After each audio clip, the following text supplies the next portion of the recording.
Bueno, buenas tardes, bienvenidos y bienvenidas a esta nueva conferencia del ciclo sobre Rafael Altamira, Tardes con Rafael Altamira. Antes que nada y antes de presentar a María José, sobre todo agradecer a la familia. ¿No se escucha? Ah, vale. Pues sobre todo agradecer a la familia Ramos Altamira el hecho de que esté colaborando con la sede. Imagino que todos ustedes sabrán que aquí tenemos en la primera planta el despacho de don Rafael Altamira, que fue gracias a la donación de la familia. Y algo que bueno, yo creo que los bisnietos de Altamira querían realizar, sobre todo porque su madre, Pilar Altamira, pues tuvo una gran vinculación con la Universidad de Alicante y con esta casa, que es la sede universitaria. Imagino que la mayor parte de ustedes habrán visto el despacho, pero bueno, si no lo conocen, pues les invito a que lo conozcan. Además, tanto Ignacio como Javier realizan unas interesantes visitas donde, bueno, pues contextualizan la figura de Rafael Altamira y luego se pasa a ver el despacho. Bueno, ya el curso pasado, dentro de que la idea de tener el despacho de Rafael Altamira en la sede universitaria de Alicante era no únicamente que estuviera el despacho ahí simplemente y que se pudiera ver a través del cristal, sino de alguna manera dinamizarlo a través de la figura de Altamira, de estudiar su figura y la relación también con otros intelectuales que tuvieran relación con él en su época. El año pasado una de las actividades que se hizo fue que dentro del despacho hay una serie de obras artísticas, por ejemplo, de Lorenzo Pericaz y de Eleodoro Guillén, y hay un retrato de una dama, en principio será de la familia, pero desconocemos quién es, que es de Lorenzo Pericaz. Es un retrato que es muy bueno. Y una de las cosas que decidimos entre los bisnietos de Altamira y la sede universitaria era hacer una conferencia sobre Lorenzo Pericaz. Y pensamos que la persona que podía realizarlo era María José Gadea, porque bueno, ella es técnica en el MUBAG, en el Museo de Bellas Artes de Alicante, y muy conocedora de los artistas de aquí, de la provincia y de finales del siglo XIX y principios del XX también. Y además porque realizó una exposición ahí en el museo sobre unos frescos de Lorenzo Pericaz. Entonces nos parecía que era la persona fundamental para hacer esta conferencia, que por cierto fue deliciosa. Bueno, yo también quería agradecer que tanto Nacho como Javier quisieran darme a mí la oportunidad para presentarla. Bien, imagino que muchos de vosotros o de ustedes conocerán a María José Gadea. Ella es licenciada en Historia del Arte por la Universidad de Murcia. También realizó un máster en Gestión de Dirección y Gestión de Cultura, de actividades culturales. También es experta en museología de arte contemporáneo y ha realizado también trabajos de cursos de doctorado, sobre todo en patrimonio cultural. Y como les he dicho, es técnica del Museo de Bellas Artes, realizando trabajos de investigación, de catalogación, de conservación y de comisariado de exposiciones. Ha realizado exposiciones en el MUBAG. Antes estábamos hablando de la exposición que hizo sobre Vicente Bañuls, también la de Pericaz que les he nombrado, y también ha realizado algunas exposiciones de arte contemporáneo en el Gil Albert.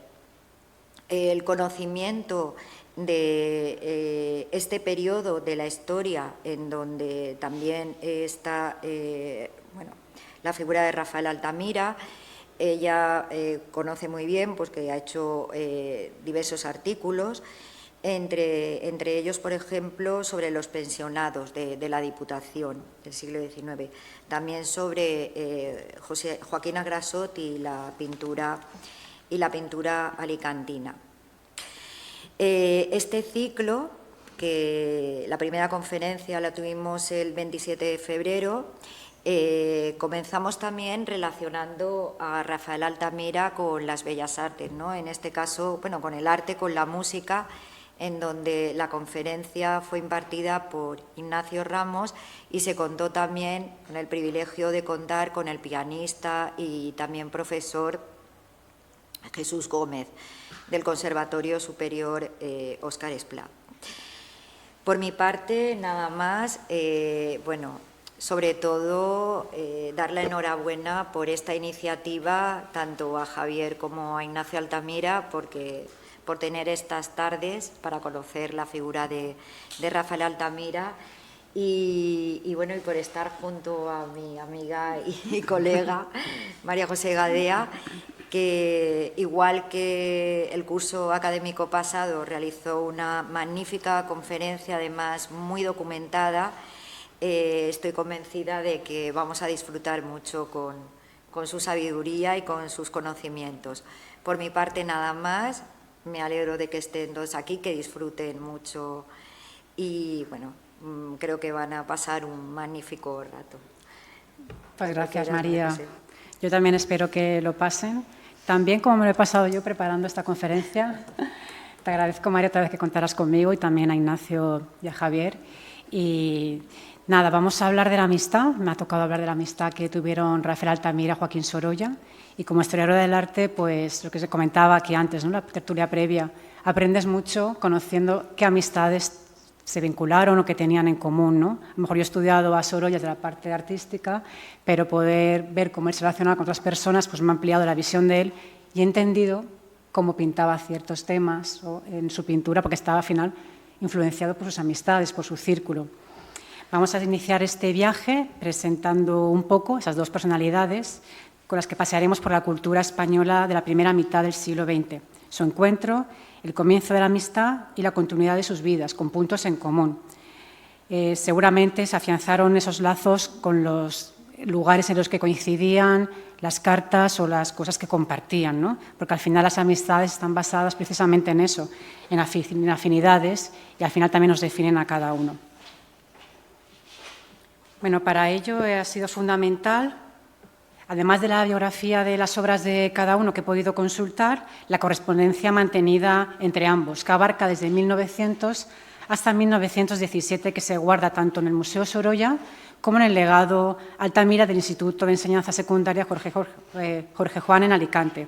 Y, por supuesto, los estudios publicados de miembros de la familia, en especial su nieta Pilar Altamira y ahora también sus hijos que continúan con este legado, así como archivos diferentes sobre los protagonistas difundidos en la Biblioteca Virtual Cervantes, de la que las fotos que veréis antiguas, la mayoría las he cogido de ahí, en las que salía Altamira, porque de Sorolla es más fácil encontrar información, pero también sé que tengo que buscar un poquito más cómo ilustrar las palabras, ¿no?, de lo que él hacía. Y bueno, y otros compañeros también, historiadores del arte, que previamente a mí han hablado de ellos, pues al final estoy cogiendo esta información. Bueno, la conferencia era sobre estos pasos, cómo se conocen ellos, primero unas pinceladas sobre Joaquín Sorolla y luego sobre Rafael Altamira, dónde se conocen ellos, qué tienen en común como la institución libre de enseñanza, lo que es la coincidencia en Asturias y la revelación del paisaje, la empresa americana, cada uno desde su punto de vista, cómo toma ese viaje a América, Mallorca, que fue una inspiración para Sorolla y cómo le da unas instrucciones Rafael Altamira, y la relación con Altamira y Sorolla con Alicante y el recuerdo de ambos. Empezaremos con Joaquín Sorolla. Nace en Valencia el 27 de febrero de 1863, cuando reinaba una joven Isabel II, que era promotora de las artistas españoles, con la creación de las Exposiciones Nacionales de Bellas Artes.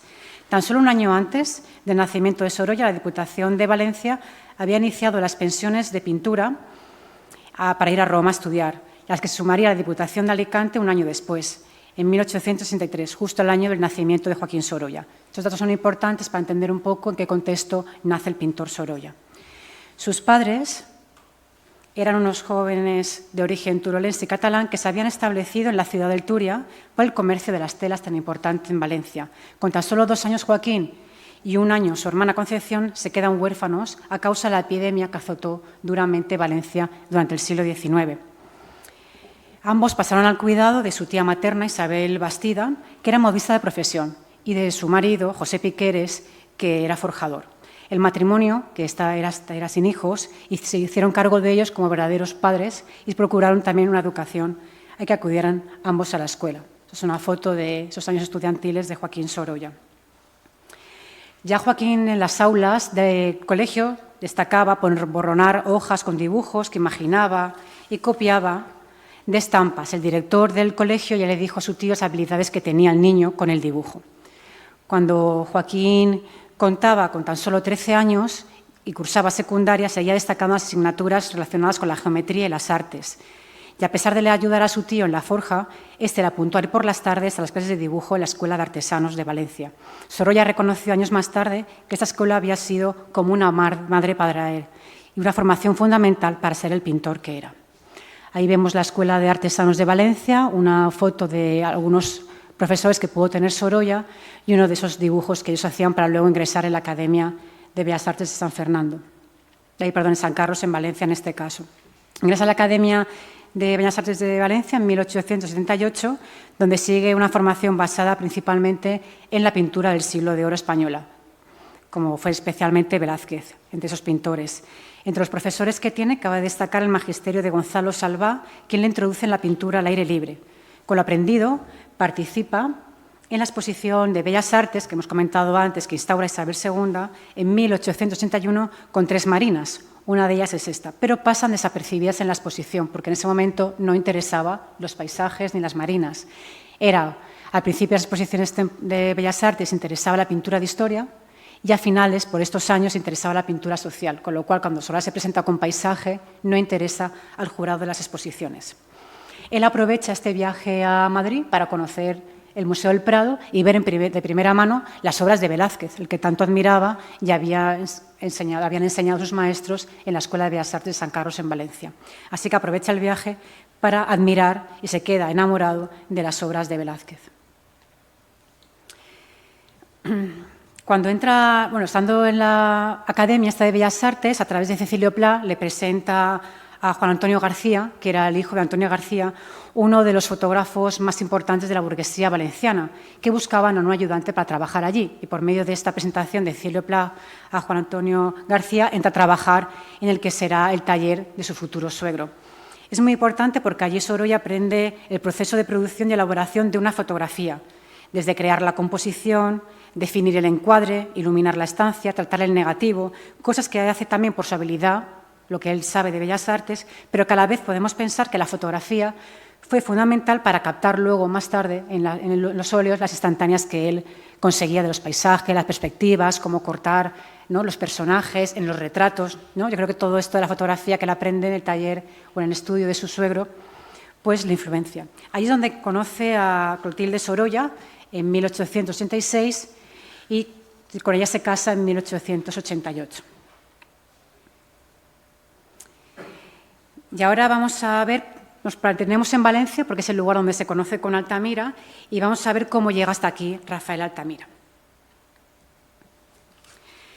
Rafael Altamira también nace en febrero, pero el 10 de febrero de 1866. Se lleva 3 años con Joaquín Sorolla. Era una familia de artistas, en concreto músicos y compositores. Su padre era músico mayor del ejército. En esta ciudad, en Alicante, da sus primeros pasos, estudia en el Colegio San José y luego en el Instituto de Educación Secundaria Jorge Juan. Estudia con los hermanos Ricardo y Eleodoro Guillén, que eran gemelos, Guillén Pedemonti, y con solo 13 o 14 años, Rafael Altamira ya escribe y ilustra un periódico en el que hace nada menos que comentarios sobre política, historia o arte, siendo tan joven. Así nos lo cuenta su nieta Pilar Altamira, que cuando en 1885 le tocó vivir las consecuencias de también el brote que hubo de cólera en Alicante, o cuando desde su ventana contemplaba la vuelta del trabajo de las cigarreras, en aquellos tiempos que llegaron incluso a trabajar 6.000 mujeres allí, que regresaban a sus hogares tras una dura jornada de trabajo en la fábrica de tabacos de Alicante. Aquel adolescente ya sentía herida su sensibilidad y crecía su inquietud social hacia los más desfavorecidos. Se entregó a la causa de devolver a la mujer el papel justo en la sociedad. En julio de 1882 se traslada a Valencia Rafael Altamira, donde cursa su carrera de Derecho. Es posible, no sabemos muy bien cuándo conoce a Sorolla, pero sí él frecuentaba las exposiciones que se hacían allí. En 1884 hizo un concurso a la Diputación de Valencia para hacer una pensión para Roma y ahí presenta el grito del Palleter Joaquín Sorolla. Él sí que vio esa exposición, Rafael Altamira, porque tiempo más tarde, ya fallecido Sorolla, escribe sobre lo que le impactó ver esta obra de él. O sea, que Altamira visitó la exposición y conoció por lo menos de primera vez a Altamira a través de su pintura. Y llegamos al primer retrato que le hace Sorolla a Rafael Altamira. Me pasaron una fotografía sus bisnietos que están firmada también en el estudio del fotógrafo Antonio García, con lo cual o bien la universidad o bien en esos círculos de exposiciones o en ese estudio se conocerían, porque es casualidad que Antonio García le hiciera una fotografía a él de joven en su estudio. Bueno, se ha querido poner al lado del retrato que se conserva en el Museo del Prado, que es el primero que le hace Rafael Altamira a Sorolla, a este joven Rafael Altamira. Vale, a lo largo de su trayectoria, Sorolla realiza muchísimos retratos, la mayoría por encargo, como los que veremos ahora para la Hispanic Society, pero los otros los realiza Sorolla simplemente teniendo en cuenta la amistad, de una manera independiente, como es el caso del primer retrato que le hace Rafael Altamira en el año 86, cuando Sorolla tiene 23 años y Rafael Altamira 20, quien acaba de licenciarse en Derecho en la Universidad de Valencia, donde ambos estudian y se conocen. En este camino, sus caminos se unen, entablando una amistad que se prolongará a lo largo del tiempo, como se puede comprobar la correspondencia mantenida entre ellos en diferentes lugares en los que se siguen escribiendo. Este retrato nos llama la atención porque solamente está acabada la cabeza, la chaqueta la ha dejado simplemente esbozada con unas líneas, vemos la camisa, el lazo de la corbata negra y solamente donde está la firma ha dejado simplemente la base preparatoria del lienzo. Normalmente Sorolla acostumbraba a hacer dedicatorias, o con cariño, a mi amigo. Aquí simplemente ha puesto Rafael Altamira y Joaquín Sorolla, el año 86. Pero con lo cual, en este dibujo tan íntimo, este retrato ya tan íntimo, Sorolla quiere manifestar esa amistad incipiente que tienen con una persona que va a ser algo muy importante en la historia de España.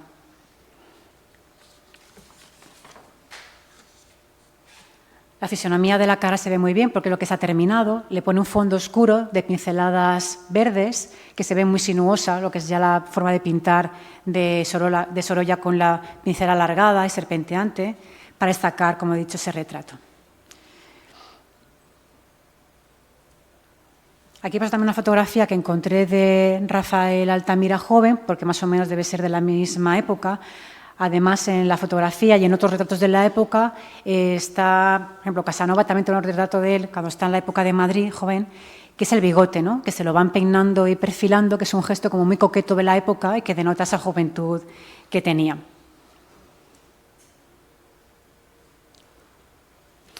De Valencia ambos pasan a Madrid a seguir con sus carreras. Y aquí entablan relación con un grupo muy interesante de intelectuales. Tanto Sorolla como Altamira se movieron entre la intelectualidad española de finales del siglo XIX, en la que hicieron grandes amigos. Y daremos a continuación esas pinceladas, esas notas del ambiente en el que se mueven. Sorolla pertenece a la conocida generación del 98 y se relaciona con buena parte de los intelectuales y artistas que forman parte de ella. Entre ellos están Unamuno, Machado, Azorín, Baroja. Algunos son amigos de ellos, en especial de Sorolla, pero otros no tanto, porque incluso llegaron a opinar peyorativamente de la obra de Sorolla tachándola de comercial. Sorolla retrató grande parte de ellos. Hay que tener en cuenta que Sorolla tiene como una vida social muy amplia. Es un pintor relativamente que pronto adquiere mucha fama, es muy conocido, participa en actividades culturales y, por tanto, enseguida toma contacto con intelectuales como Blasco Ibáñez, quien en La maja desnuda, uno de los personajes de esta novela, es precisamente Joaquín Sorolla. En la Facultad de Valencia, Blasco Ibáñez conoce a Rafael Altamira y forman parte de la estudiantina. Y luego, posteriormente, Altamira sería también crítico literario de Blasco Ibáñez. con lo cual demuestra que antes de pasar a Madrid con la gente de su tierra, como Azorín o Blasco Ibáñez, ellos también fraguan una importante amistad. Hay artistas escritores que hablaron sobre la obra de Sorolla, uno de ellos es Blasco Ibáñez, seguimos con él, y en el prólogo de La Flor de Mayo, de 1923, dice esto sobre Sorolla. Os voy a leer lo que pone, lo veréis más pequeñito vosotros aquí. Muchas veces, al vagar por la playa preparando mentalmente mi novela, encontré a un pintor joven, solo tenía 5 años más que yo, que elaboraba al pleno sol, reproduciendo mágicamente sobre sus lienzos del oro de la luz, el color invisible del aire, el azul palpitante del Mediterráneo, la blancura transparente y sólida al mismo tiempo de las velas, la mole rubia y carnal de los grandes bueyes, cortando la ola majestuosamente al tirar las barcas. Este pintor y yo nos habíamos conocido de niños, perdiéndonos luego de vista. Venía de Italia y acababa de obtener sus primeros triunfos. Convencido al realismo en el arte y abominando de la pintura aprendida en las escuelas, tenía por único maestro al mar valenciano, admirando fervorosamente su luminoso esplendor. Trabajamos juntos, él en sus lienzos y yo en mi novela, teniendo enfrente el mismo modelo. Así se reanudó nuestra amistad y fuimos hermanos hasta que hace poco nos separó la muerte. Eso lo escribe Blasco Ibáñez al poco tiempo de fallecer Sorolla. En estos años, Rafael Altamira también se interesa por el realismo y publica Realismo en la literatura contemporánea, su primera campaña literaria que refleja la influencia de autores como Leopoldo Salas Clarín y su obra La Regenta. Un año más tarde publica Benito Pérez Galdós su conocida novela Fortunata y Jacinta, que estoy pensando que me hace gracia que una de las hijas de Altamira se llamaba Nela, como una de las novelas de Benito Pérez Galdós, no sé si viene por ahí, pues de Marianela, que se le conocía al personaje como Nela. Digo, puede ser que sea por eso, no lo sé. Cuando llega a Madrid, eran habituales en el Ateneo los debates entre intelectuales de la época. En este periodo y hasta 1887 el tema principal era el naturalismo, una corriente que llega desde Francia a España en los artículos de prensa, en los nombrados de Clarín, de Galdós, de Emilia Pardo Bazán, una importante mujer que hablaba tanto de la sociedad, escribía, defendía a la mujer, que también la redactó Sorolla para la Hispanic años más tarde. En esta idea se encuentra la Ilustración Ibérica de Altamira del año 87. La literatura social fue un referente para la pintura española de finales del siglo XIX. Muchos cuadros estaban inspirados en estas novelas cargadas de realidad social. Sorolla, tras su periplo por Italia y su regreso a España, ya casado con Clotilde, realiza una serie de cuadros acordes con esa tendencia, que era la predilecta del jurado en las exposiciones nacionales de Bellas Artes de entonces. Aquí hay 2 cuadros, Otra Margarita, de 1892, que es la que recibe una primera medalla en esa exposición nacional de ese año. Cuenta Sorolla que cuando él viajaba en tren de Valencia a Madrid, vivió una escena, que era que una mujer había sido arrestada, ¿no?, por estos 2 guardias, porque había sido acusada de matar a su bebé recién nacido, porque había sido concebido fuera del matrimonio de manera legítima, ¿no? Eran casos que se daban en la época. Sorolla, el vagón seguramente estaría lleno, pero él lo representa sola a la mujer, con estos 2 oficiales, para hacerlo con más tensión, con más dramatismo, y que viéramos la soledad, ¿no?, de esta mujer víctima y también autora de ese crimen. Y la pone sola. Aquí los colores de las obras de Sorolla suelen ser más oscuros, los pardos, los negros, a lo mejor algo en rojo, pero van en consonancia un poco el color con la temática naturalista, realismo social y las novelas que se hacían en la época. El otro cuadro trata de blancas. Hay una mujer celestina, la que está mayor, cubierta de negro, y un grupo de chicas jóvenes que también hacen su viaje, pero esta vez para trabajar como prostitutas en la capital. Son consecuencias que él veía. Igual que Altamira veía a las mujeres saliendo de la fábrica de tabacos, pues Altamira veía otro tipo, lo que pasaba a otras mujeres, ¿no?, en su vida. Y eso es lo que caló entre ambos, esa denuncia social que luego cada uno, de manera diferente, traspasa en su obra, ¿no?, desde los escritos o desde las pinturas. Otro cuadro es Aún dicen que el pescado es caro, que puede estar basado en la novela de Blasco Ibáñez, en La Flor de Mayo, en el que relata un incidente de una cuadrilla de marineros. Ese también repitió una primera medalla en la exposición de 1895. Está mal ahí el año, es el 95. El escenario madrileño también fue testigo de la amistad entre Sorolla y Altamira. Seguramente coincidían en reuniones con amigos, la relación con la Institución Libre de Enseñanza, que ahora veremos, las exposiciones nacionales, y en esas exposiciones que uno visitaba como visitante y crítico y otro como pintor. Os he puesto esta obra tan reconocida de Sorolla, de su estilo, porque es del mismo año que realiza las otras que hemos visto, Trata de Blanca y la de otra Margarita.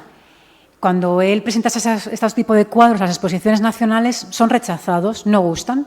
Aquí no entendía el jurado porque el protagonista era un trozo de tela, que es la tela que están cosiendo esta gente. Lo realiza en un pórtico en el Cabañal de Valencia. Es un cuadro ya entre un interior y un exterior, ¿no? La luz ya va penetrando, va pasando a través de ese porche en la pintura y condiciona todo el color, ¿no? El blanco no es blanco, el blanco tiene 1000 reflejos de todas las tonalidades que hay alrededor, ¿no? Y ese es el luminismo característico de Sorolla. Como es curioso que cuando estas obras las lleva Sorolla a Francia, recibes premios. Y sin embargo, en España, pues gustaba el tipo de pintura que he puesto antes. La institución libre de enseñanza fue fundamental en la formación y en el crecimiento de ambos. Por recomendación de su profesor, Eduardo Soler, Altamira marchó a Madrid a realizar el doctorado en la institución libre de enseñanza, bajo la dirección de Gumersindo de Azcárate. Pronto se convirtió en discípulo predilecto de Giner de los Ríos, fundador de la institución libre de enseñanza, y conoció las teorías pedagógicas europeas más avanzadas. Sorolla retrata a Giner de los Ríos en 1908, pero no lo finaliza, sin embargo, hasta el 15, tras la muerte de Giner. Y cuando Sorolla le regala ese retrato, una vez finalizado, a Manuel Bartolomé Cosío, a quien se lo dedicó, la dedicatoria está dedicada a él, y desde ese momento colgó en la Fundación Giner, que es la foto que vemos al lado, también de esos años, en 1915, vemos cómo está sobre el cuadro, ese cuadro dedicado a Giner. Es alrededor precisamente de 1915 donde se ve esta foto llena de libros, de cerámicas, de plantas, del piano, donde el fundador de la institución libre de enseñanza aparece sentado y con las manos apoyadas en las rodillas. Y va eso, el cuadro dedicado a Bartolomé Cosía, Manuel Bartolomé, que también lo pinta Sorolla en 1908 con gabán oscuro, gesto sereno, y detrás reproducción una obra del Caballero en la mano en el pecho, porque Cosío a él se le debe la recuperación en el siglo XX del Greco. Hizo un gran libro que fue manual durante mucho tiempo del conocimiento del Greco y lo posicionó. Y también, gracias a él, cuando se hizo el Museo del Greco por su fundador, pues lo tuvo muy en cuenta. Aquí vemos a Ricardo Rubio, Francisco Giner de los Ríos y Manuel Bartolomé Cosío en el Pardo, donde hacían las excursiones, como ahora veremos, en 1892. Si os fijáis en la fotografía, Sorolla captó su gesto y su fisonomía perfectamente, ¿eh? Se parecen muchísimo. En 1888 ganó Altamira por oposición la plaza de secretario segundo del Museo de Instrucción Primaria, que dirigía otro ilustre institucionista, Manuel Bartolomé Cosío, del que os hemos presentado a través de la pintura de Sorolla.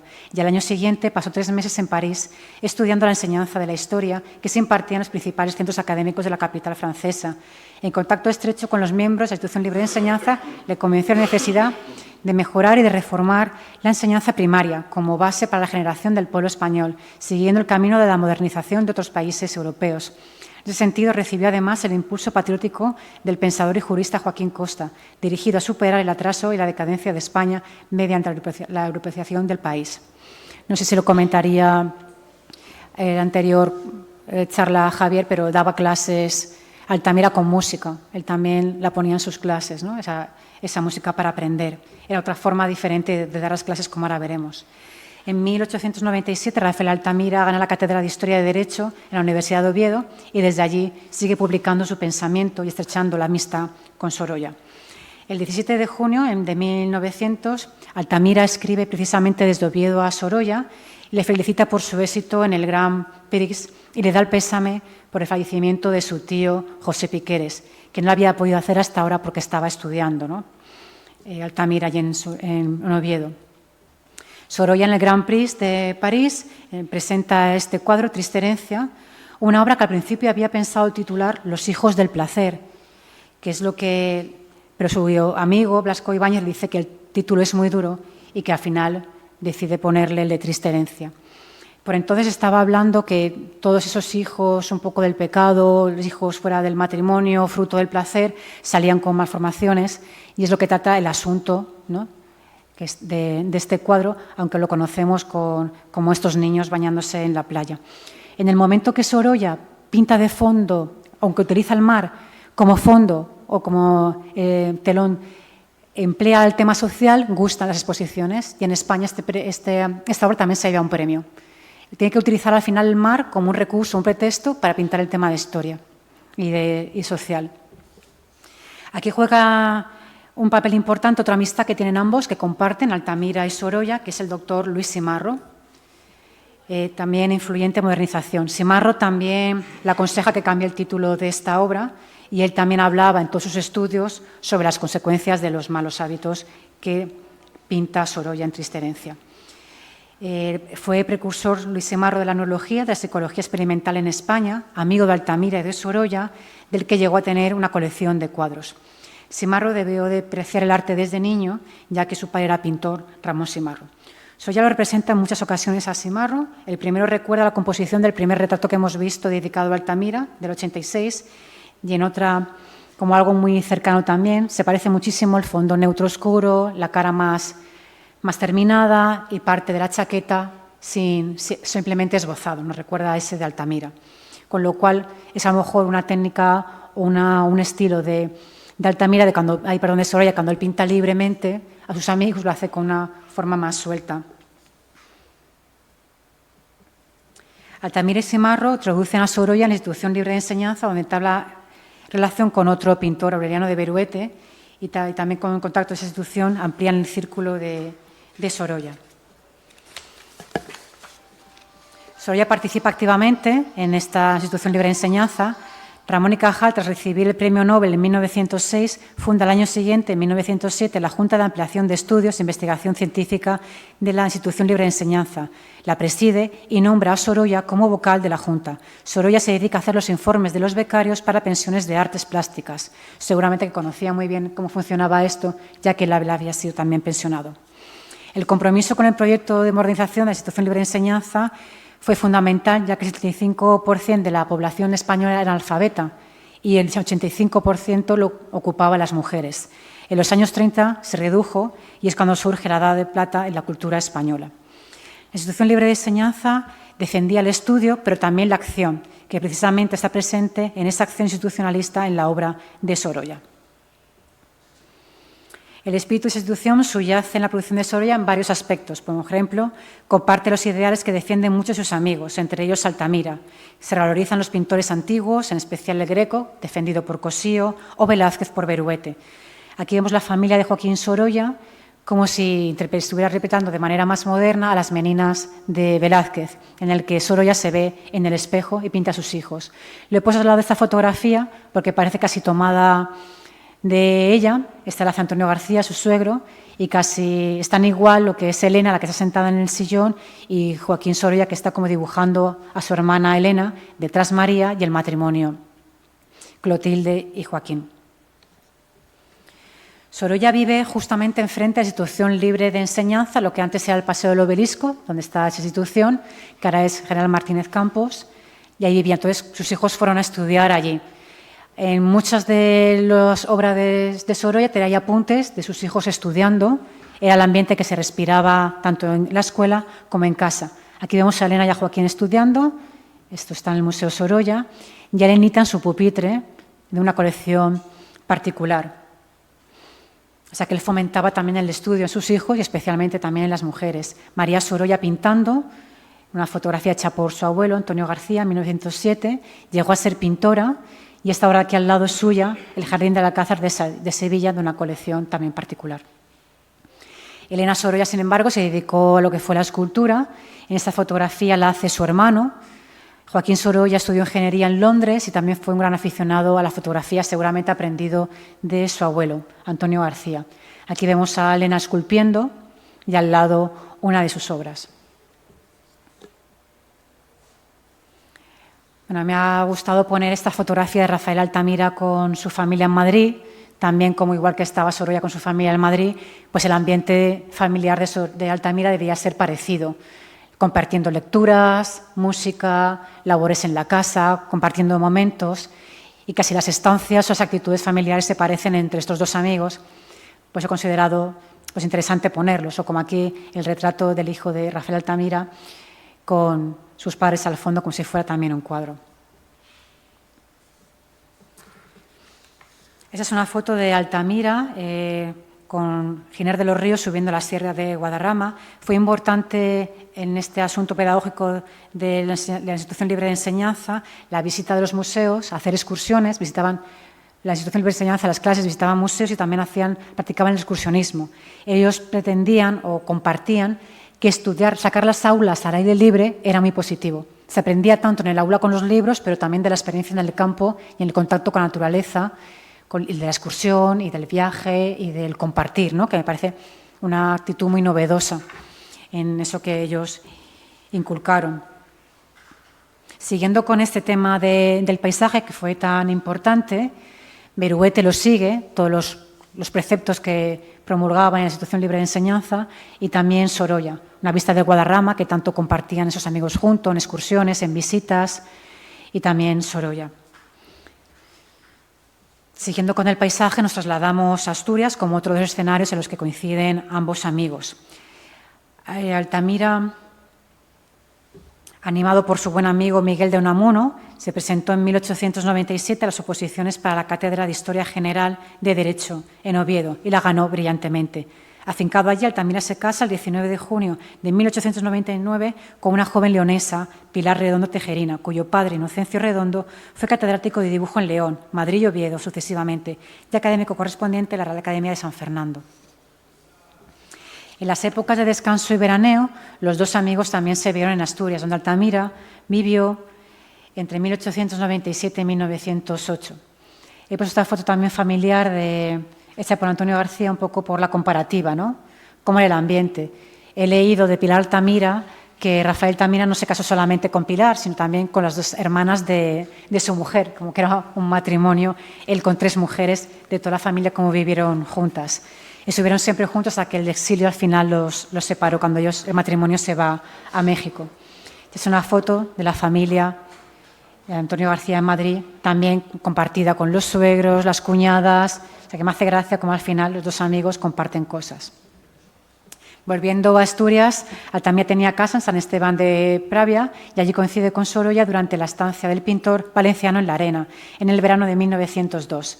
Se repetiría en los años siguientes. En la tranquilidad de aquel primer estío, ambos compartieron numerosas horas de trabajo y observación del paisaje, al que le dedicó algunos artículos Altamira. Incide de la relevancia de aquellas conversaciones una carta por Sorolla a Altamira, poco después de su vuelta a Valencia, en la que realizaba interesantes consideraciones estéticas respecto a la legitimidad de representar sin añadidura al natural y acerca de la valoración autónoma de los apuntes y bosquejos pictóricos. Para Sorolla se debía despojar a la pintura de un tanto inútil que hacemos, dejando solo lo que debe ser, un estado de ánimo que no tiene más filosofía que la impresión de que el natural ejerce fuertemente en su momento. Es como una mirada fotográfica que Sorolla conocía muy bien por el trabajo con su suegro. Este lugar fue el punto de encuentro donde se desplaza una colonia de artistas paisajistas, además de Sorolla, Castro Plasencia, García San Pedro. Altamira defiende los paisajes pequeños, no los inmensos. En Arte y Realidad, publicación de 1921, recoge las ideas principales, igual que las de Sorolla en esos paisajes, y habla de fragmentar el paisaje, de acotar el foco, como pues, lo hacía Sorolla en sus paisajes o como lo hizo aquí, que vemos en Asturias. En 1899 se abrió Altamira con una ponencia el curso en la Universidad de Oviedo, con un discurso titulado Patriotismo y la Universidad, en el que se inició en la importancia de la cultura en la instrucción del pueblo. A raíz de su intervención se creó la extensión universitaria para la formación de los obreros asturianos, que fue un modelo en España de centros universitarios del continente, como la Universidad Libre de Bruselas. Durante la primera década en siglo XX en España, Altamira ejerce de embajador en diferentes congresos en España y también en Europa, y fue el único representante nacional en los congresos de ciencias sociales celebrados en París y en Roma, lo que motivó que criticara en un artículo la falta de apoyo oficial para la ciencia y la cultura que estuviera presente también en acontecimientos académicos internacionales. Ahora vamos a pasar a la empresa americana. La trascendencia y el buen hacer de ambos amigos, cada uno desde su especialidad, traspasa las fronteras y llega a América. Altamira viaja por Sudamérica y Sorolla en Estados Unidos, en especial en Nueva York, en la Gran Manzana. O sea, pues aquí un apunte que hace Sorolla del Central Park, ¿no? Todos los títulos de esa exposición he procurado conocer algún bocetito que tuviera que ver con el tema a tratar. Altamira cruza al otro lado del Atlántico en junio de 1909 y regresa en marzo de 1910. 10 meses de periplo por universidades, centros oficiales y tribunas públicas para conquistar espiritualmente los antiguos virreinatos de ultramar, para combatir esa justa leyenda que circulaba en torno a la cultura española. Lo hizo junto a otros compañeros representantes de una embajada intelectual. Allí compartieron principios pedagógicos y formas de enseñar, surgiendo después universidades con el nombre de Altamira, como la de Argentina, y se favoreció el intercambio de profesores entre países. Después de pronunciar unas 300 conferencias, Altamira, en América, desembarcó en Santander el 31 de marzo de 1910. Esperaban su esposa, el rector de la Universidad de Oviedo, los alcaldes de las dos ciudades y también el de Alicante. El rey Alfonso XIII se interesó mucho por el resultado de su periplo por América Latina, teniendo varias reuniones con Rafael Altamira al respecto, llegando a la conclusión de que se tenía que legislar determinadas leyes que desarrollaron lo expuesto. Fue tal el entusiasmo del rey por el viaje emprendido por Rafael Altamira a Hispanoamérica y por los buenos resultados de su mediación que lo distinguió con la Orden del Caballero de la Gran Cruz de Orden Civil de Alfonso XII. Ahí vemos la orden y una foto de Alfonso XIII con Altamira y con su mujer. Por su parte, Alicante lo nombró hijo predilecto en una sesión municipal del 7 de mayo de 1909, siendo Luis Mauricio Chor el alcalde de la ciudad. Dicho título lo redactó en pergamino Vicente Bañuls y se hizo entrega en el Salón de Sesiones del Palacio Consistorial el 3 de abril de 1910. También lo homenajean de forma permanente con el nombre de una calle, que entonces era muy conocida y concurrida en la exposición, en la ciudad. Y el 3 de abril también recibe un baño de multitudes en la explanada y también frente al ayuntamiento. Hay una crucecita donde se ve a Rafael Altamira saludando a todo el pueblo de Alicante que acudió al ayuntamiento para recibirlo después de su viaje a América y todo lo que había hecho. He puesto esta fotografía porque buscando fotografías de él para ilustrar los acontecimientos de su vida, estuve buscando sobre el 1910 y he visto que seguramente el artista que tenemos aquí, este cuadro, aunque él lo hace en 1923, justo el año en que fallece Sorolla, es posible que no posara para él Altamira, sino que lo hiciera a través de la fotografía esta. Es una obra anónima que no he podido saber, pone abajo Casa Apeles, he estado buscando lo que era la Casa Apeles, me sale algo en Porto Alegre, en Brasil, pero es que de verdad que no sé muy bien qué es. Está hecho en óleo sobre un tapiz, como simulando un tapiz de este cuadro. Pero bueno, que me ha hecho gracia encontrar una foto que posiblemente sea en la que se basó el artista. Siguiendo con esta empresa americana, vamos al caso de Sorolla. Él expone en la Hispanic Society, en Londres en 1909 con mucho éxito. Allí Huntington había conocido su obra, un cuadro, se queda enamorado del trabajo de Sorolla y le surge hacerle el encargo a este artista español para decorar la biblioteca con una visión de España y una galería iconográfica de españoles ilustres. Y entre ellos eligen a Rafael Altamira.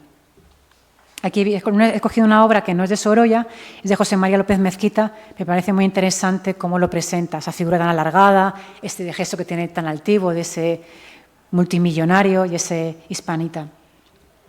Es un boceto de las preparatorios que hace Sorolla de cómo va a disponer arriba toda la visión de España, de las diferentes regiones que él viaja para pintar, y abajo toda la galería de ilustres a modo de Parnaso, toda la galería de ilustres españoles, aunque finalmente lo cambia, como veremos ahora.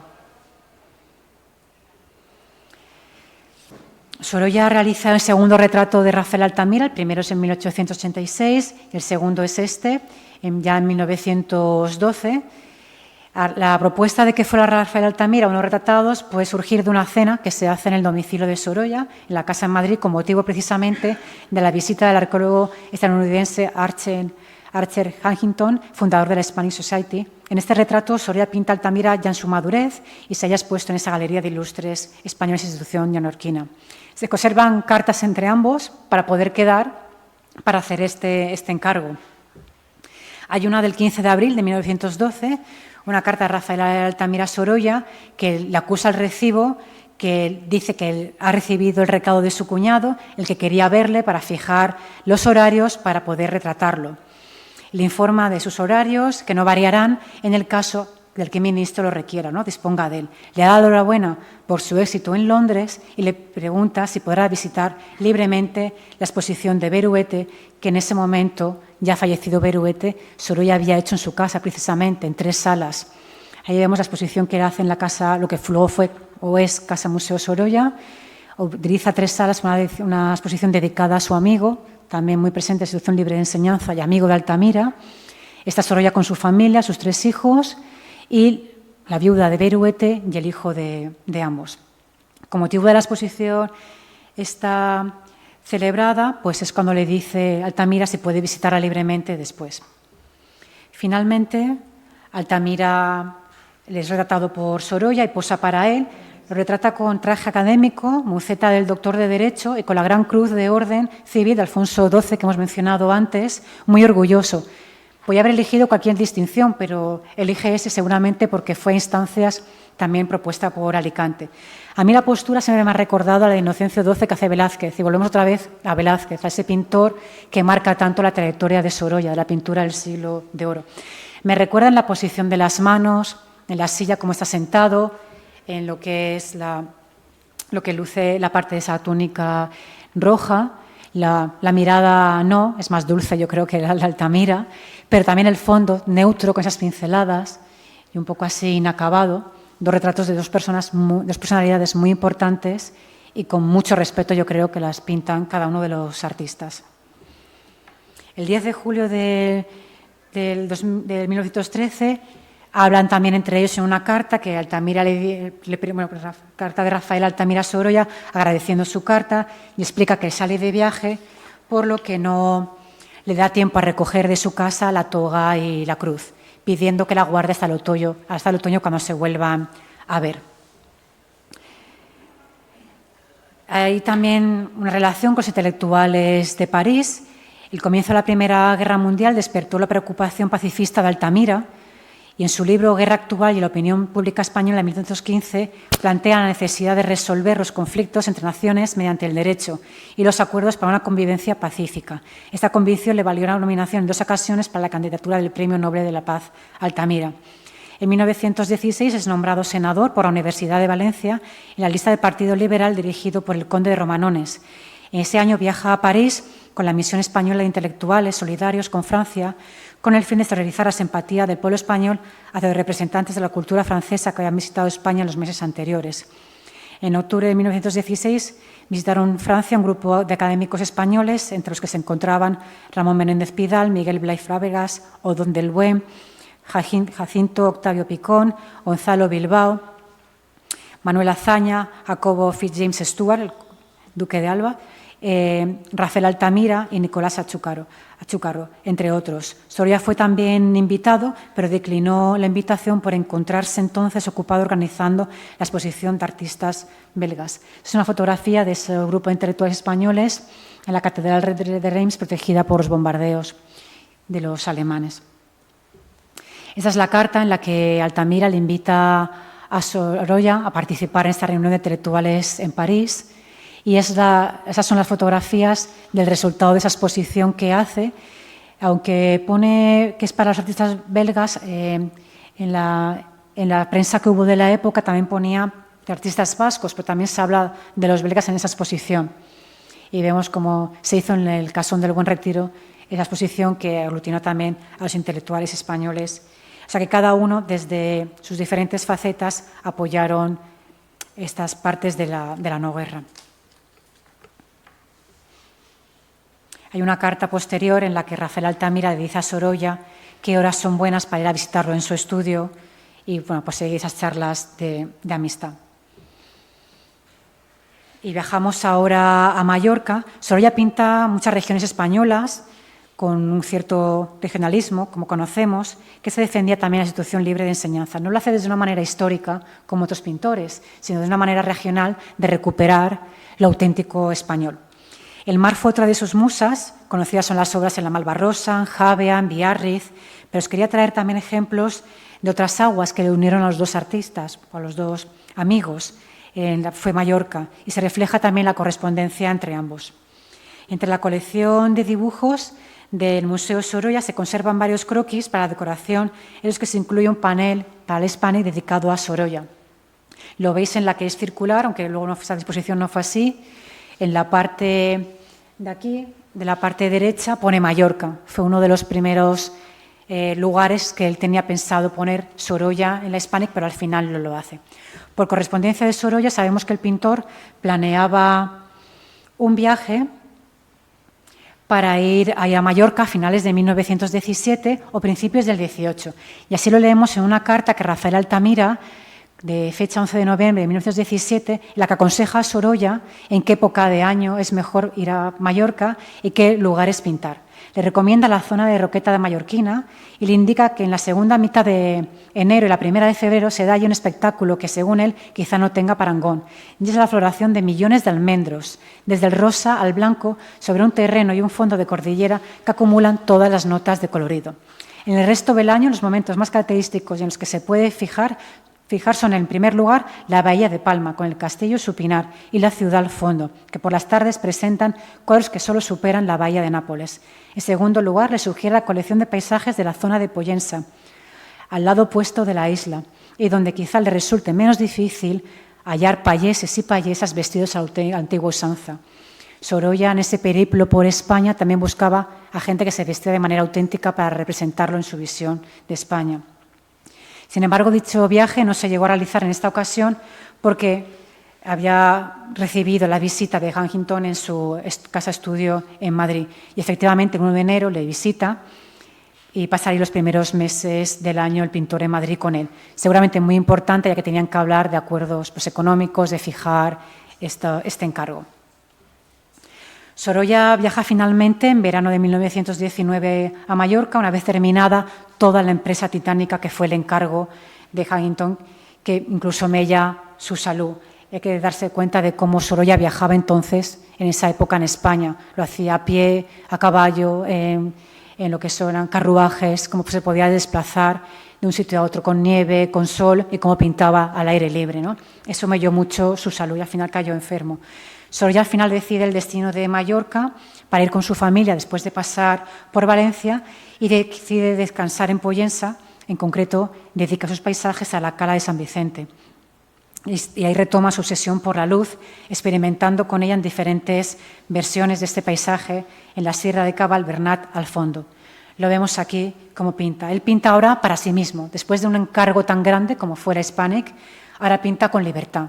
Pinta como a él le gusta, estudia otra vez momentos de la luz, el agua, los reflejos, el espejismo, las transparencias, y cierra ese círculo con el que él empieza a pintar libremente en Javia, y con los que se va, con esas pinturas libres de Javia en el que explota el color, se va a participar a las exposiciones en Francia. Sorolla realizó al menos 9 vistas durante esta estancia en Mallorca de la Cala de San Vicente, las que recoge las variaciones de la luz, el color del sol que va creando sobre el paisaje a lo largo del día. El lienzo, vemos que el protagonismo aparece en las barcas, pero no las deja a un lado para que el protagonismo se centre en representar, en primer término, esa barca, pero al fondo la mole, Cabal, Bernat, que son los verdaderos protagonistas de su obra. En otra pintura, Sorolla recoge a Clotilde, que camina sobre unas rocas haciendo equilibrio con los tacones, sostiene una mano el sombrero y con la otra se recoge el vestido. Como en otras obras, la figura humana es un apoyo, es un pretexto para el verdadero motivo de su interés, que es la luz. Sorolla es el creador del luminismo. Nuevamente a contraluz es atardecer, que hace que el agua sea un espejo de reflejos dorados. Aunque la obra no está probablemente terminada, pues ya se aprecia la simplificación de las formas, la composición, esa tendencia que revela la tendencia de Sorolla hacia un arte cada vez más sintético, construido a grandes planos de color, muy vanguardista, en esta etapa también del paisaje de Sorolla. El 11 de enero le mandan a través de correspondencia esta carta de lo que fue la visita de la familia a Mallorca, y en el centro del cuadro hay una mujer que es Pilar Montaner, esposa de Juan Sureda y que fue discípula de Sorolla, aprendió con él en Mallorca. Me pareció interesante conocer a una mujer artista que trabajó o se formó con Sorolla. Al mismo tiempo que realiza los paneles para la Hispanic, Sorolla va adquiriendo indumentaria y joyería típicas de las regiones de España. El interés por las artes populares y la artesanía proviene también de esa institución libre de enseñanza, lo había aprendido ahí, porque consideran que es ahí donde estaba la esencia del país. Recordemos que Altamira en su carta le dice dónde puede encontrar los trajes típicos, en la Pollensa. Es una payesa que pinta Sorolla. Compra vestidos a la moda en sus viajes a París, con los que luego trata a su mujer y a sus hijas, pero también de los más populares para esa visión de España que él hace. Avalorios, objetos, cerámicas, arte popular de las regiones de España, que colecciona para su casa o que decora en su casa, pero también para hacer esos murales de la Hispanic. Los institucionistas, como Rafael Altamira y otros, adornaban su casa con objetos de este tipo de arte, que consideraban auténtico y moderno. La modernidad estaba precisamente en retornar al auténtico español, a la artesanía, frente a otra burguesía española que seguía adquiriendo objetos franceses para coleccionar y para sus casas. Y ya vamos al último capítulo, que es Alicante y la relación de ambos para el recuerdo. De todos es conocida la implicación de Sorolla con Javia. A finales de 1895 le cargan que pinta una serie de murales dedicados al proceso de vino y viaja a Denia, al norte de nuestra provincia de Alicante, pero allí no encuentra lo que quería, porque no encuentra gente trabajando en los viñedos. Con lo cual se desplaza a Javia y no solamente encuentra trabajando a gente en los viñedos, sino que encuentra lo que él quería pintar y le dice a su mujer en una carta, ¿no? Encuentra este mar y esta naturaleza que tanto le inspiran. Sus cuadros de bañistas, las calas, que expone en París y cosecha grandes éxitos. Aquí los vemos, los Cordeleros o el Cabo de San Antonio en Javia. Emilio Varela también será un artista que los une. Tres ilustres alicantinos, Rafael Altamira, Eleodoro Guillén y Vicente Baños, recomiendan al joven Emilio Varela para que se forme en el estudio de Sorolla en Madrid. El gran maestro lo llama Varelita cariñosamente y aprendió de él cosas fundamentales para el desarrollo de su pintura. Allí, estando en Madrid, pinta este Gitanes, que presenta la Exposición Nacional de Bellas Artes de 1906 y recibe una mención de honor. Volvemos al cuadro de Pericas que hablé en la charla anterior. En 1912, mientras Sorolla pinta para la Hispanic, Altamira le escribe una carta pidiendo que ayude a Pericas, que se ha presentado en la Exposición Nacional de 1912. Sorolla dice que por favor hable a favor de su amigo y su paisano Lorenzo Pericas, que le pide que examine sus obras y que influya en los compañeros del jurado. Esto era normal, escribirse entre amigos para que unos influyeran sobre otros, ya que la admisión de sus obras pues, tendría una gran importancia para Pericas, que se encuentra enfermo y que tiene mucha necesidad. Sorolla no formó parte del jurado en esa ocasión de la exposición, porque no sabemos si tuvo trascendencia o no esa carta o si al final habló con alguien. A ese respecto, el propio Pericas también le escribe a Sorolla en 29 de marzo de 1912 y le explica que tiene hijos pequeños, que bien por intoxicación del calor de Alicante o por el incansable agotamiento del trabajo ha sufrido una parálisis y que por primera vez se ha animado a presentar obras a la Exposición Nacional y que por favor le ayude, que busca una recompensa especialmente para sus hijos, ¿no? Por la situación que vive. Esa obra del retrato de señoras de la colección Rafael Altamira, que podéis ver aquí en el despacho, en la sala que se ha dedicado a esa exposición permanente, y la carta que Altamira le dedica a Sorolla pidiéndole ese favor para su paisano Pericas. Altamira, en sus continuos viajes al extranjero, contacta con numerosos hispanistas, publica en Madrid su libro La enseñanza de la historia, y uno de sus temas preferidos es esa búsqueda de métodos y sistemas científicos que se pudieran aplicar a la renovación de la cultura española. Por ejemplo, experiencias como la Escuela Jardín, las escuelas al aire libre, que fueron introducidas con éxito en nuestro país. Precisamente la primera, inaugurada en Alicante, en la Jardín Escuela Altamira, abierto en la Plaza de Ramiro, en Alicante, en 1913. Y es ahí la carta, el escrito que la inaugura y una foto en el Paseo de Ramira de los niños estudiando en ese jardín. Otro vínculo con Alicante, especialmente con Sorolla, es la visita que hace Sorolla en 1919, 18 primero, luego 19. Sorolla eligió pintar para el Hispanic el Palmeral de Elche para representar a la provincia en esa visión de España. Viene en septiembre de 1918, llega en tren con su hijo Joaquín para visitar el Palmeral ilicitano. Su hijo estaba con delicada salud y todo, había miedo un poco por la gripe que estaba azotando Elche, los dátiles aún estaban verdes, con lo cual hace que regresen ambos otra vez a Madrid. Pero a su paso de Alicante a Elche se encuentra con un palmeral cercano a Alicante que bien le pudiera servir para ese mural. Regresan un mes después, ya con los dátiles maduros y acompañado en esta ocasión Sorolla por el pintor, seguidor del discípulo Alfredo Carreras. Y mientras decide la ubicación definitiva, disfruta de la ciudad. Acude al teatro principal, a los balnearios de la playa del Postiguet y pasea por la explanada. Aquí vemos a Joaquín Sorolla con su discípulo Alfredo Carreras, descansando en la explanada, a Joaquín Sorolla con Eliodoro Guillén y Emilio Valera, pues visitando el Palmeral de Elche para ver qué perspectiva podían coger para ese cuadro, para la Hispanic. Finalmente, su amigo Juan Soler le ofrece pintar en su finca, Huerta del Carmen, que es precisamente el palmeral que había visto Sorolla un mes antes. Carreras y su amigo, alumno Varela, le ayudan a preparar ese estudio al aire libre, con el fin de terminar este panel pasa las Navidades en Alicante. Se dice que pasa la Nochebuena en casa de los Guillén, el fin de año lo pasa en la finca de Santa Faz de Óscar Esplado, donde también va a Varela, y además de acudir al casino, a la feria y a la misa de gallo en San Nicolás. En enero de 1919 está la obra terminada y mientras se seca, para poderla mandar, visita otras localidades de Alicante, como Benidorm o Busot. Incluso le ofrecen un banquete en el antiguo Club de Regatas, bueno, hoy desaparecido tristemente.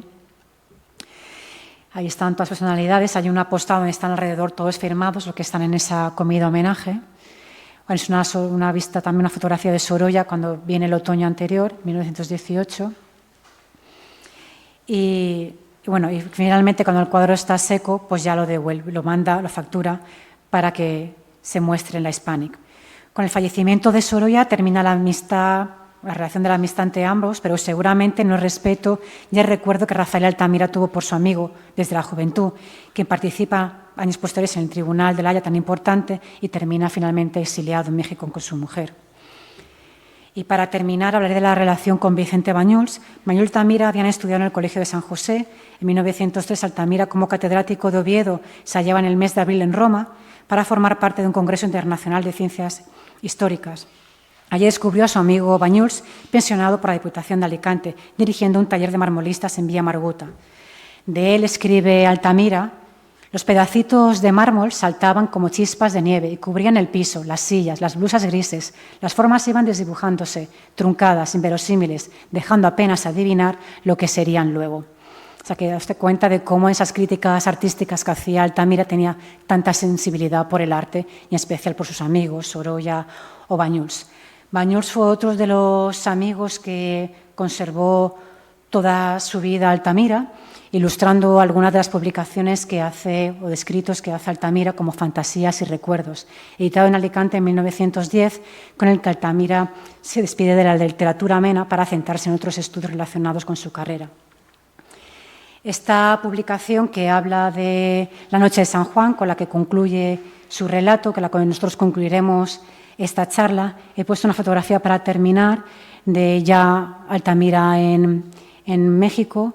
Es una fotografía en la que el pintor, también exiliado, español exiliado en México, le pinta, el pintor, pasajes, que en verdad tenía un nombre más largo y le conocían como Pasajes, le pinta, es José Luis Fernández Martínez, y le pinta allí en México. Y bueno, terminar con las palabras que dice Altamira sobre la noche en San Juan de Alicante. Dice: del lado de la ciudad, como si la salida de la luna hubiese reanimado el bullicio, encendiéronme nuevas hogueras y sonaron otra vez las roncas bocinas que tocaban a paz, a diversión, a fiesta alegre, saludando al estío ardoso en que, como dice el refrán de la tierra, todo el mundo vive. Y seguramente, o como podemos comprobar, ambos viven. Sigue viviendo Rafael Altamira y sigue viviendo Joaquín Sorolla entre nosotros. Y esto es todo, espero que os haya gustado y muchísimas gracias por escucharme y por estar.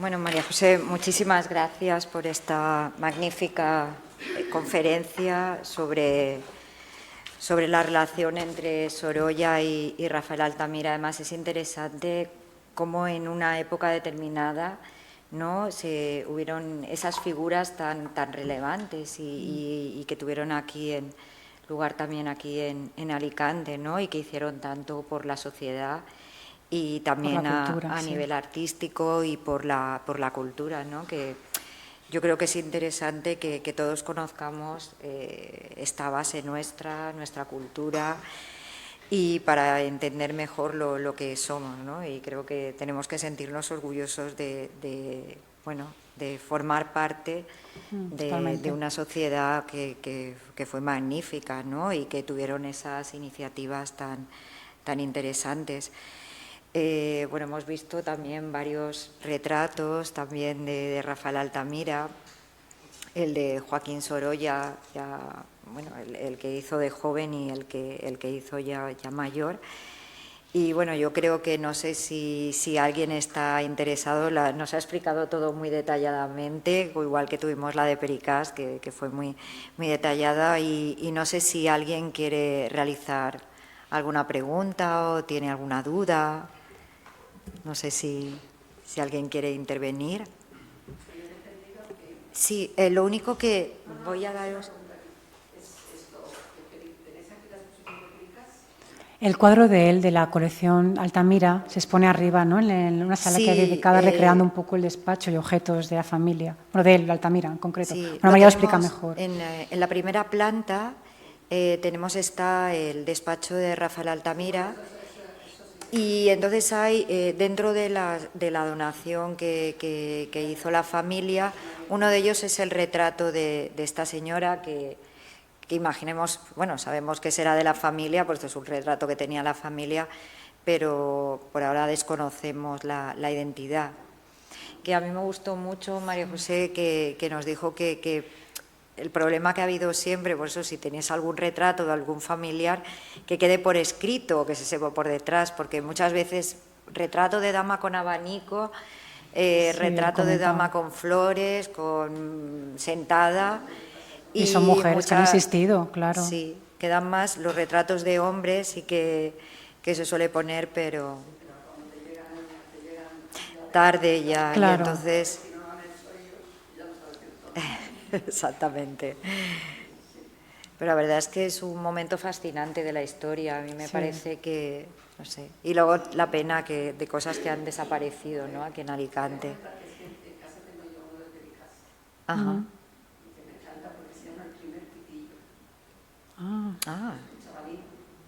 Fumando, encendiéndose.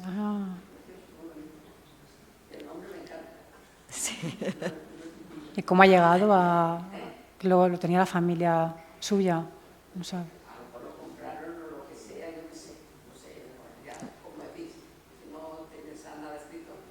No sabes cómo llegó. Claro. Nosotros sí que tenemos, que ya María José dice, déjalo escrito, porque también lo sacó en la intervención anterior, el año pasado, que era que Pericaz pintó, tenían una relación con mis bisabuelos maternos, y pintó a mi abuela de pequeñita y se lo regaló el cuadro porque le ayudaban y tal. Entonces es algo que me emocionó mucho, porque luego puso la pintura y ver a mi abuela. Sí, claro, sí. Sí, además ahí se ve claramente cómo ahí pide ayuda, ¿no? Los amigos, al final se ayudaban. Entre ellos, claro. Por ahí antes han levantado la mano atrás. Sí, alguien ahí va. Yo quisiera comentar un poco, ha salido aquí el término de Lorenzo Pericaz, ¿no? Sí. Este hombre que murió joven, enfermizo, y que hubo que ayudarle en muchas ocasiones, ¿no? Y que forma parte de esa edad de plata alicantina, ¿no?, que se ha comentado aquí a través de Rafael Altamira y Joaquín Sorolla.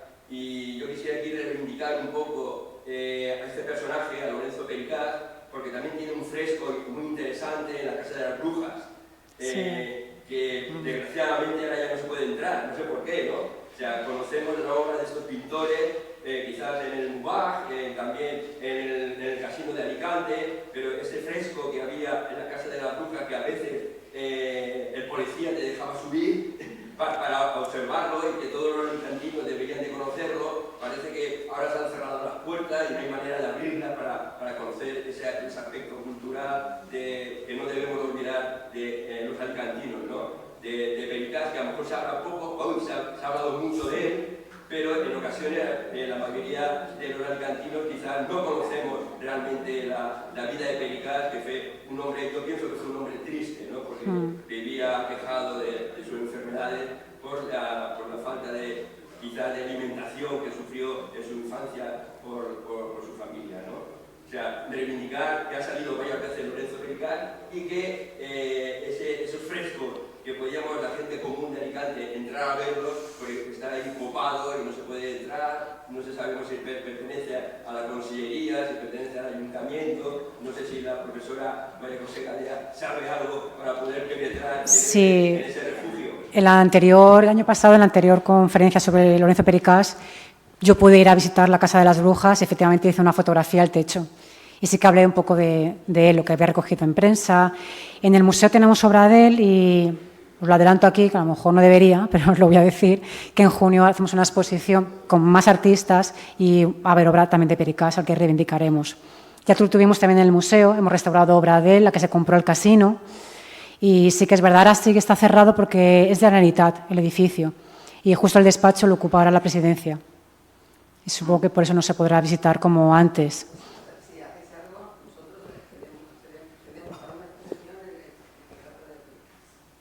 Lo dejaréis para una exposición.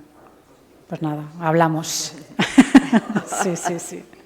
Ahora nos tomamos el contacto. Eso es muy interesante. Sí, estas cosas también vienen bien para eso, porque claro, muchas veces no sabemos lo que tenemos en casa o qué hacer, y son colecciones particulares que el resto de gente no podemos ver, pero si están en un museo, pues se pone a disposición de todo el público y se revalora más la figura del artista.